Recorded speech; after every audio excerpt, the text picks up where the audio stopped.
Bukan iPhone je ada kamera button. Android pun ada kamera button juga tau. Cuba tengok tu.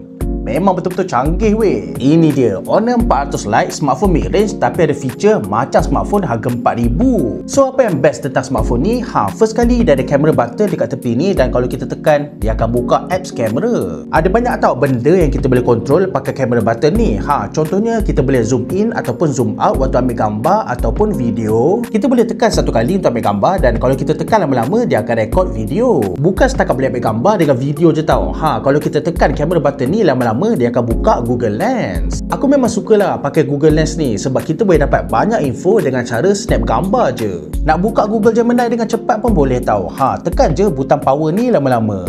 Cuba tengok tu. Aku memang minat lah pakai Google Gemini ni sebab dia macam personal assistant tau. Boleh handle banyak problem solving dengan cekap. Untuk dia punya kamera ni aku rasa korang memang akan suka lah sebab dekat belakang ni ada 108 megapiksel kamera sensor. Dengan megapiksel yang besar aku rasa memang tak ada masalah lah kalau korang nak ambil gambar yang sharp dan jelas pakai kamera ni. Yang bagusnya dia punya portrait mode ni ada 3 jenis focal length tau. 1x, 2x dengan 3x focal length. Memang betul-betul fleksibel. Nak ambil gambar jauh-jauh pun boleh, nak ambil gambar close up pun boleh. Lepas tu yang bestnya dekat kamera selfie ni ada lampu tau untuk bagi kita gambar yang jelas walaupun pada waktu malam. Lagi satu yang menarik, dekat dalam ni ada macam-macam feature AI yang kita boleh pakai tau. Contohnya kita ada AI eraser untuk buang semua objek yang tak diingini dalam gambar. Lepas dah bersihkan, gambar akan nampak lebih cantik dan kemas. Lepas tu kita ada AI outpainting untuk besarkan gambar kalau framing gambar terlalu kecil. Dekat sini kita boleh pilih tau sama ada nak kembangkan gambar tu banyak ataupun sedikit mengikut kesesuaian. Cuba tengok hasil gambar dia. Memang betul-betul impresif tau. Nampak natural je.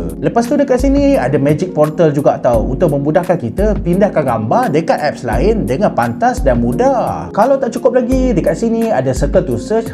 Kita bulatkan je gambar dalam skrin, lepas tu terus boleh dapat info tentang gambar tu. Lepas tu apa yang aku perasan, smartphone ni punya bezel memang nipis tau dan dia punya skrin pun besar, 6.7 inci AMOLED display. Memang betul-betul vibrant dan terang tau. Dia punya peak brightness boleh pergi sampai 3500 nits. Siap ada 120Hz refresh rate tau untuk korang yang nak scroll social media dengan smooth dan lancar. Pada pendapat aku, Honor 400 Lite ni memang sesuai untuk korang yang nakkan kamera button tapi tak nak berbelanja lebih sampai RM4,000. Yang ni harga 1299, yang ni pula harga 4499. Yang mana satu pilihan korang.